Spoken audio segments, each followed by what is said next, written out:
Michigan. Not now, not ever. Thank you so much.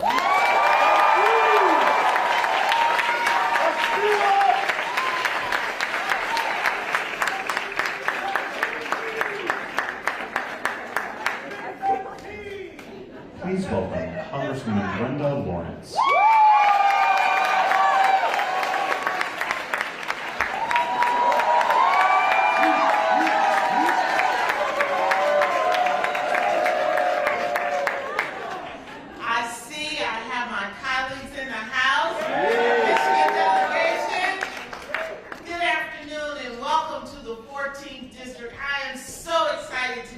Today, and we've come with a unified message. Get the shot. GOTV, get out the vaccine. We are ready to get off of this corona highway. This road has been too long. We have cried at too many funerals. We sit by the side of those who are suffering. The only way we get off this highway is to get the shot. We need to get the shot for our country. Get the shot for our economy. Get back to work. Get the shot for the education of our community. Get our children back to school. Right. And get the shot for our families, for those we love. Please join me in saying, get the shot! Get the shot! This shot will give us the tool that we need. If you say you love me, I always say, show me. Show me you love me. Get the shot. I want you to know that Black and brown communities have been disproportionately affected by this pandemic. We have an opportunity. We have a responsibility. And we have a moment where we can step up. For those of you who have not gotten your vaccine, I still love you from a distance.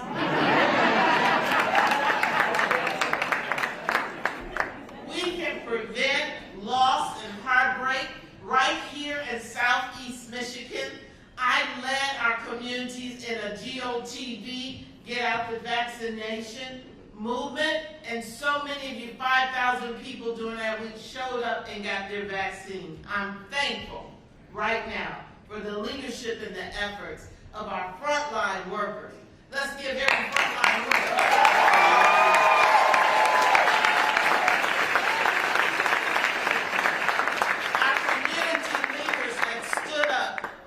Congressional delegation here, our pastors, our churches. We had so many people, including under the leadership of one amazing person that we now call the President of the United States. This is Joe Biden, who led the charge, and we want to say thank you, Joe Biden. We need all hands on deck, because whether you admit it or not, we're all connected. When I walk into a public space, I'm connected to everyone that's in that room. We cannot do this alone. Get the shot. Get off the corona highway. We can do this, Michigan. I want to say thank you, and let's get vaccinated.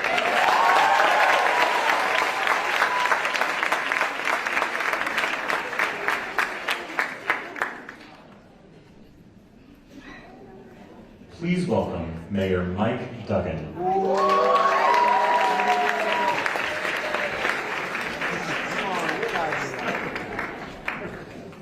right, who here's already got the shot? All right. You know, it was a year ago last spring when Detroit and Michigan were devastated by COVID. We didn't really know what was happening. There wasn't much guidance. We were losing 50 Detroiters a day. And it hit us hard. And we had no help from the White House. Remember what that was like? Yeah. But Detroit led the way. We set up our testing sites. We committed to social distancing. And we had great leadership in the state of Michigan with Governor Whitmer, who fought back every step of the way.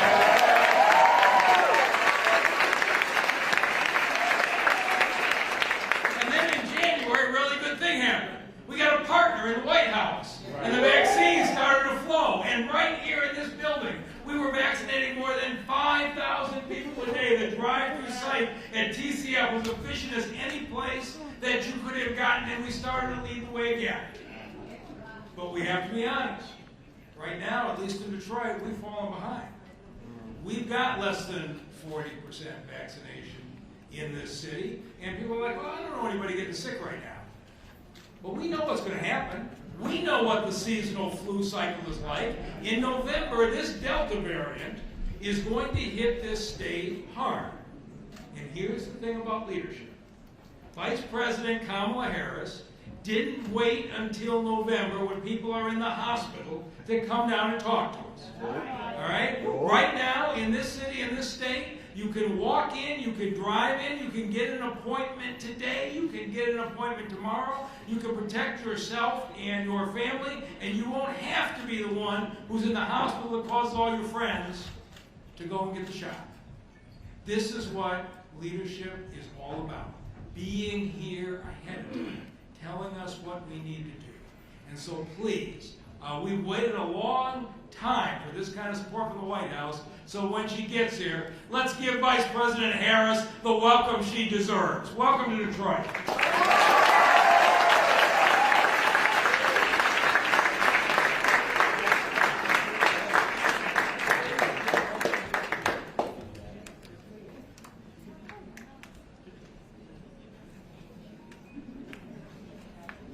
Please welcome Lieutenant Governor Garland Gilchrist.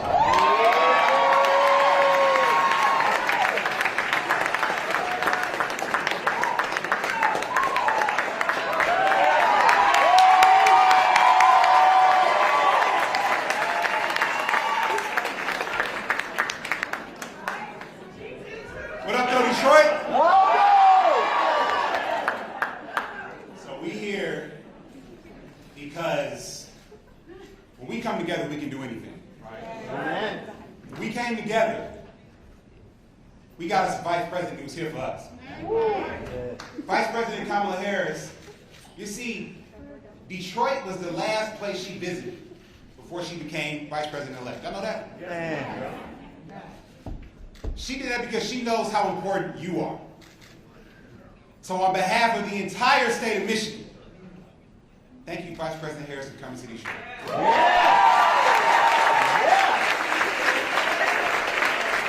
We have so many friends and family and leaders here today. I see our congressional delegation here represented. We got Governor Gretchen Whitmer, who's here in the back, ready to represent for the city of Detroit and the state of Michigan.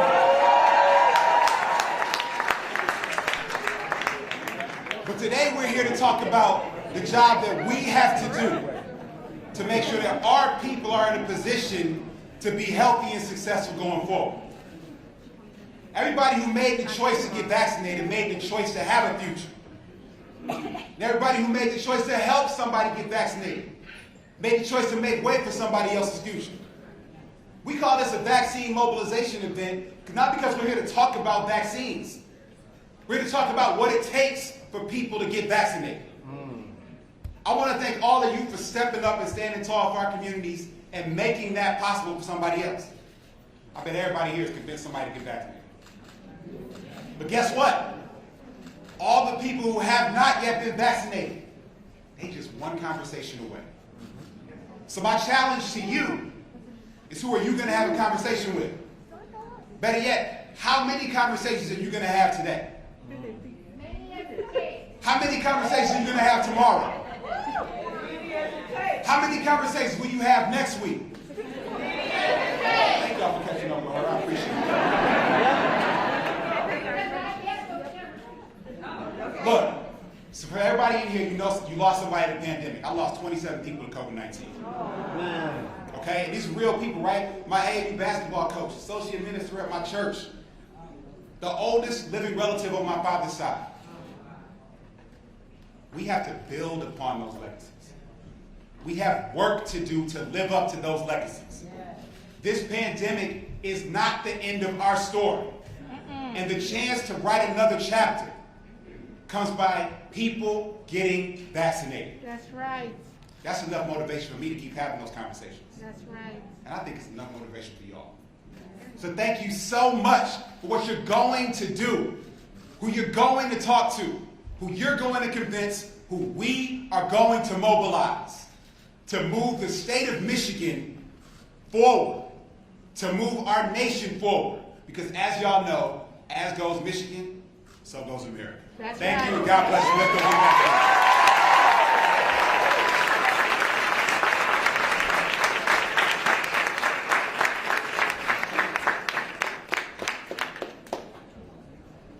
Please welcome the Detroit Youth Choir.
hosting the Vice President Kamala Harris.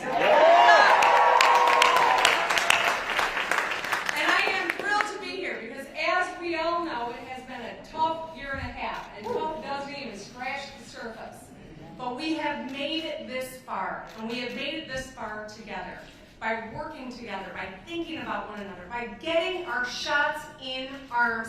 And thankfully, because of the support of the Biden-Harris administration, we've been a success story. It's because of the millions of Michiganders who have gotten their shots. It's because of the incredible men and women who stayed on the front lines of this pandemic, so the others of us could stay home and stay safe. We have come a long way. 62% of the people in our state have now gotten at least their first vaccine, and we are continuing to drive that number up. But we know we cannot rest on our laurels. We know that the Delta variant is real. It's a real threat.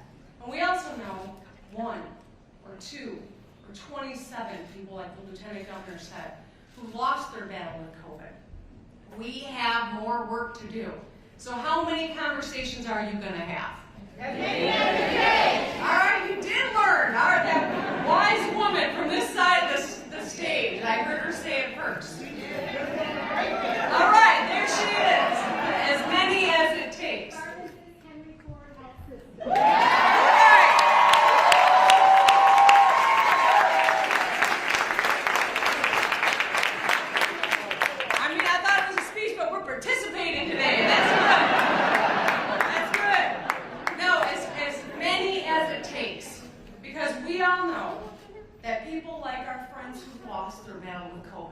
And I think about many that I've lost, but especially my friend, the sheriff, Benny Napoleon, who would give anything to have this vaccine.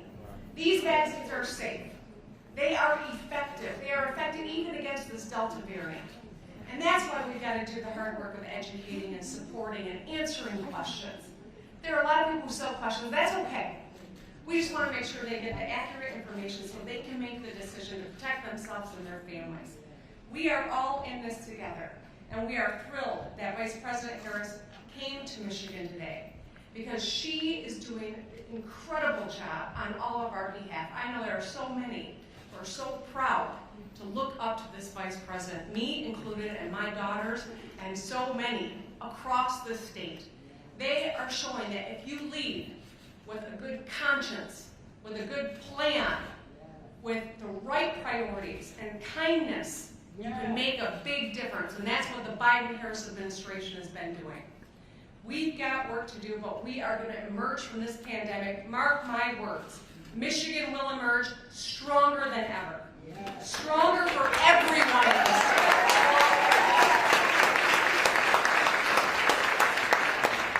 So I know I'm in a room full of vaccinated people. I hope you signed up for this week's stakes, my friends, because we're drawing $50,000 winners every day this month, $1 million winner on Wednesday, $2 million winner at the end of the month. But you got to be vaccinated and you got to register at My Shot to Win. And when you do that, we can continue this march forward and enjoy the pure Michigan summer we all crave. So, the best thing we got going for us, though, is partnership coming out of everywhere from the local government, and I'm looking at my friend Mayor Duggan, to our phenomenal congressional delegation at the federal level, to the Biden White House. We are in this together, and we are going to make sure that people stay safe and that we get back to life as normal, and that, not normal, better than normal. Right? We are tough, we are tested, and we are hanging together. So, with the Biden-Harris administration, we've got leaders who have a plan, and they are executing that plan. They are saving lives every single day. And so with that, we owe them a huge debt of gratitude and support, and I hope when Vice President Harris comes out here, you're going to give her the Michigan welcome that she deserves, because she is doing a phenomenal job. I love you, Detroit. Thank you.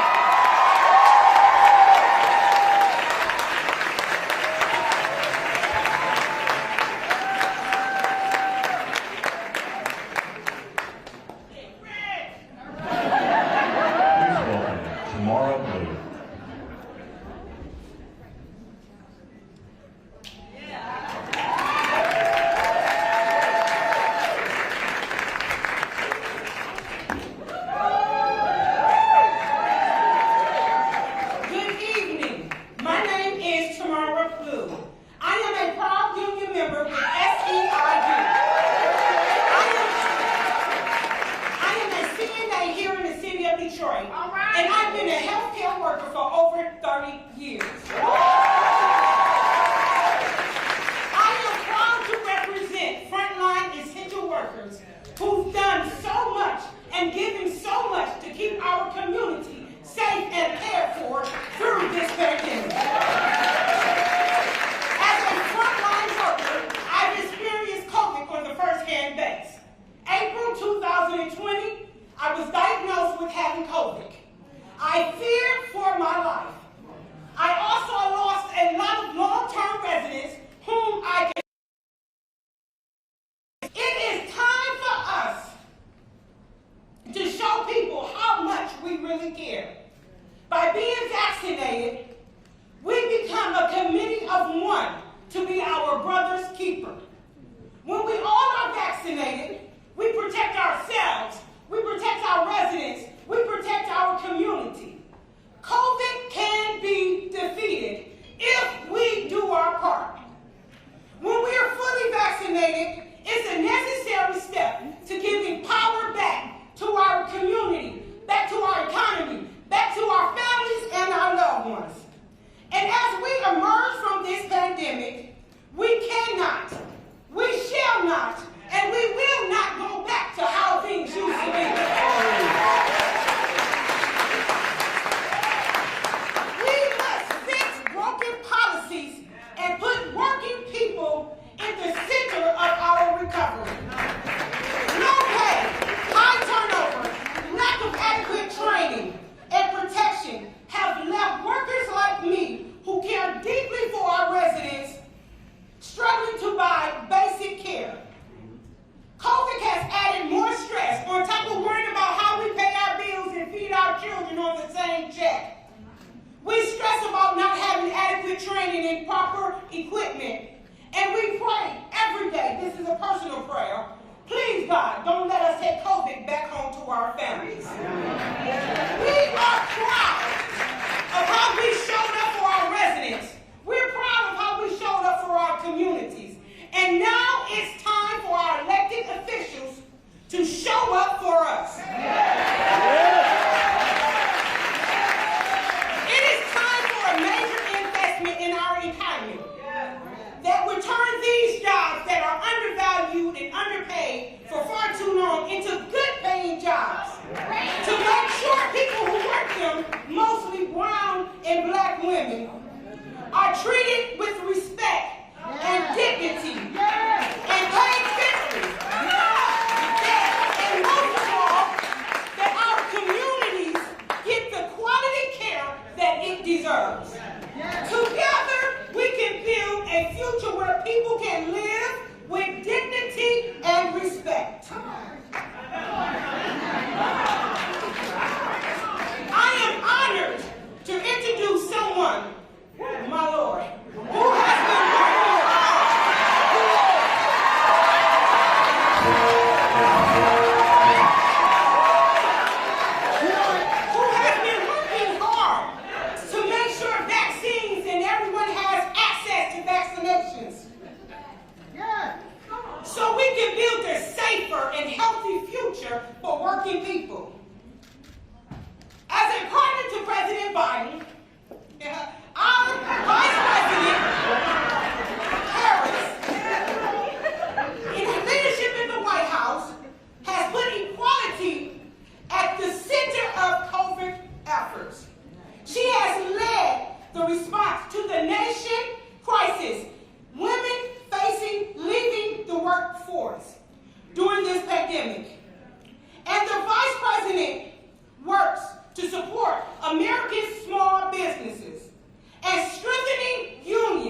is a story of courage, is the story of so many people. Tamara, I'm so honored that you introduced me, given all that you have been through and all you continue to do to hold up so many people.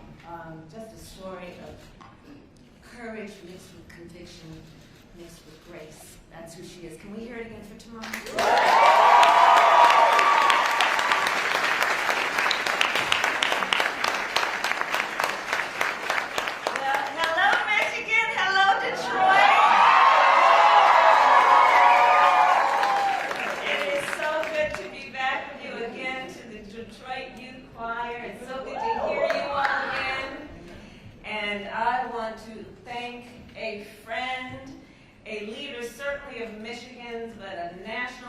Governor Gretchen Whitmer.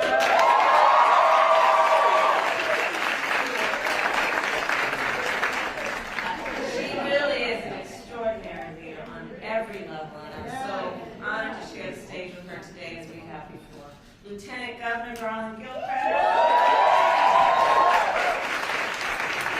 Congresswoman Brenda Lawrence,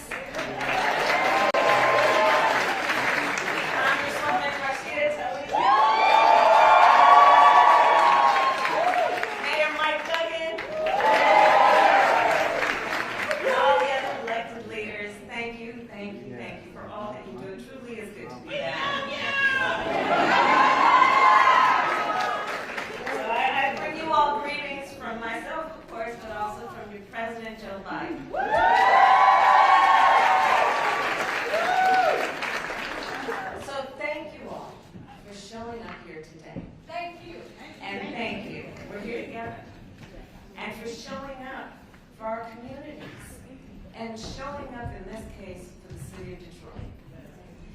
Detroit really is, and I've been here many times, so I say this with knowledge. Detroit really is the definition of resilience. It really is.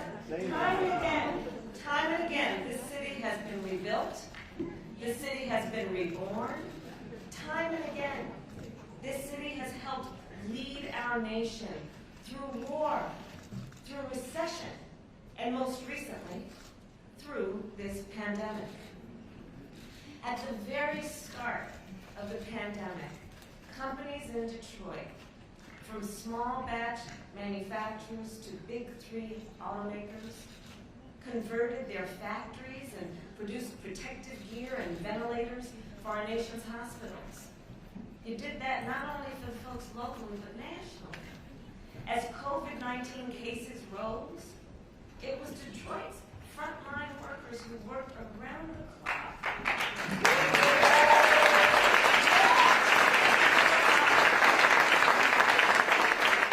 help care for those who were sick. We heard Tamara talk about the personal prayer, in addition to the prayer for the community and for the world. Those frontline workers, like her and so many others, risked their own lives, and they knew they were, for the sake of taking care of, in many cases, perfect strangers. You know, I do believe in moments of crisis, there are revelations and an unveiling of the heroes walking among us. And I would say among the heroes walking among us as we live on earth right now, the frontline workers are front and center.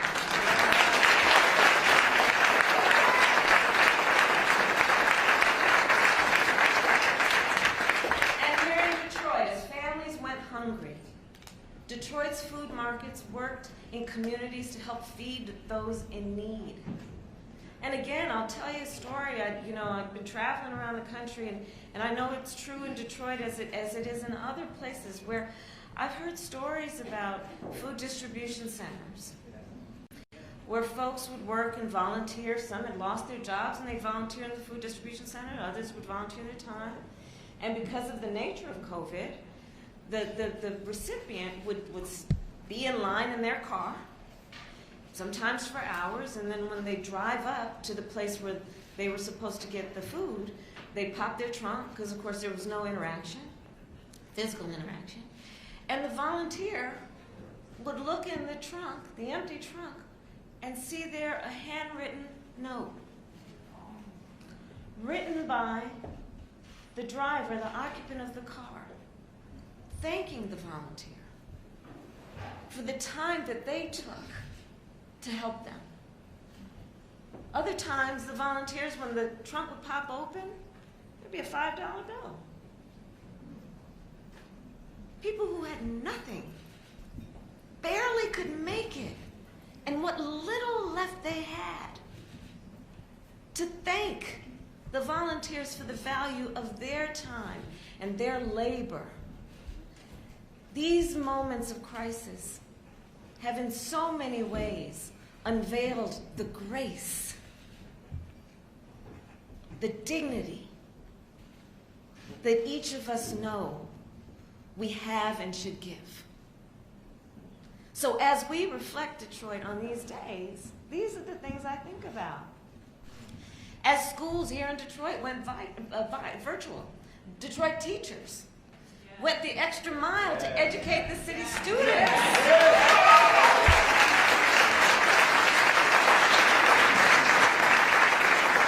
Went the extra mile. And of course, we are gathered here at TCF.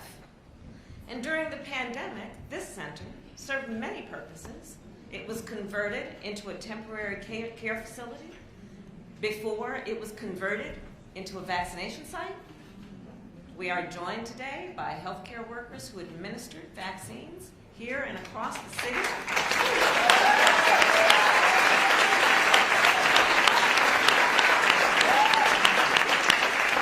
You are the heroes. You are among those heroes I was speaking of. And so thank you all. Thank you on behalf of our country. Thank you on behalf of the folks that you may never meet and the folks that may never know your name. But because of your work and your resilience, are all the better for what you've done. And so here we are today. We are together and we're thinking about a lot. And we know that across our nation, COVID-19 cases are down from the peak. COVID-19 hospitalizations are down. COVID-19 deaths have fallen by 90%. The vaccine gave us the upper hand against this virus. And nearly 160 million Americans are now fully vaccinated. More than 4.75 million here in Michigan. This is incredible progress. And we need to build on that progress. And we need to build on that progress now. Because there are still a whole lot of folks who are not yet vaccinated. And that is certainly true here in Detroit. So I'm here to say thank you, congratulations, and we have more work to do. So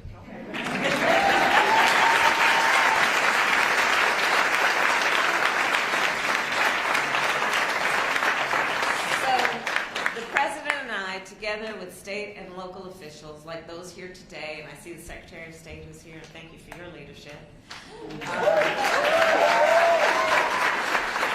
We'll keep pushing to get every eligible American vaccinated. Last week, the President spoke about what our administration is doing to boost vaccination rates. And basically, it boils down to two big things. We are bringing the facts, not misinformation, the facts directly to the people. And that's a big deal, as you all know. We got to get the facts out. Because sadly, there's a lot of misinformation. So let's know what it is, and let's talk to our neighbors and our friends and say, here, let me tell you about the facts. Okay, the facts, one. And two, bringing the vaccine directly to the people. Okay? So we have volunteers who are going door to door to give people information about the vaccines. Why? Because we shouldn't require that people knock on our door to find out what's going on. Let's take it to the streets. Take it to the people. That's what we're talking about doing. Knock on those doors. Hello, neighbor. We also have vaccines being sent to primary care doctors and pediatricians.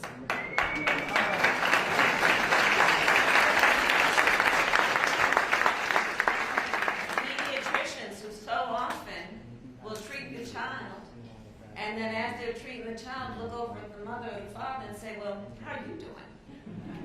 Right?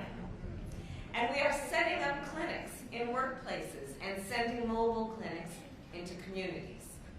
We are leaving no stone unturned because we know getting vaccinated, here's the thing, getting vaccinated is the single best defense against COVID-19 and its variants. It's the single best defense. And folks, this Delta variant is no joke.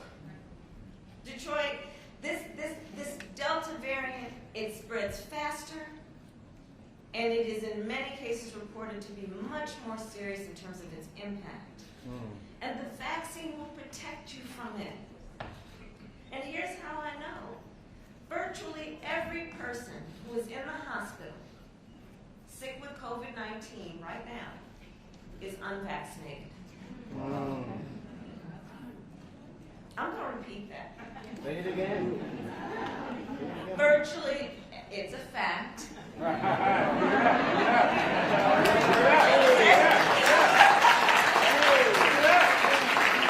Virtually every person who is in the hospital right now, sick with COVID-19, is unvaccinated. Wow. And even more, regrettably, virtually every person who has recently died from COVID-19 was unvaccinated. Wow. The loss, the tragedy of that loss. Literally every person who has died from COVID-19 that we have recently been seeing was unvaccinated. You know, you hear doctors now talking about when they're treating someone in the hospital these days for COVID-19, and then they ask, well, have you been vaccinated? The kind of response they're getting, sometimes it's nonverbal, but it's kind of people looking down and saying, no, I haven't been vaccinated. So let's do this in a way that we don't judge anybody.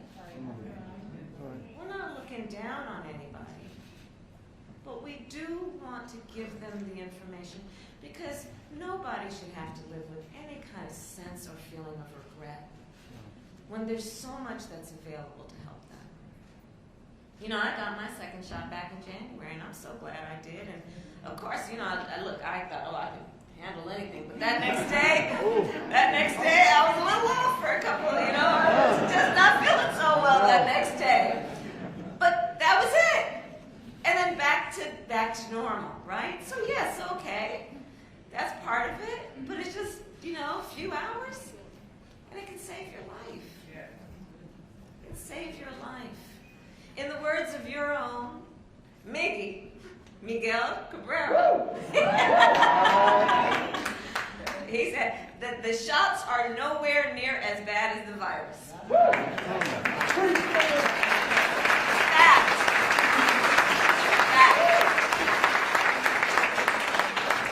So if you have not yet been vaccinated, you know, some people said, I'm going to wait. I want to wait and see how this all turns out, how everybody else is doing with it, right? Why wait? So I'm going to give it 6 months. Okay. It's July.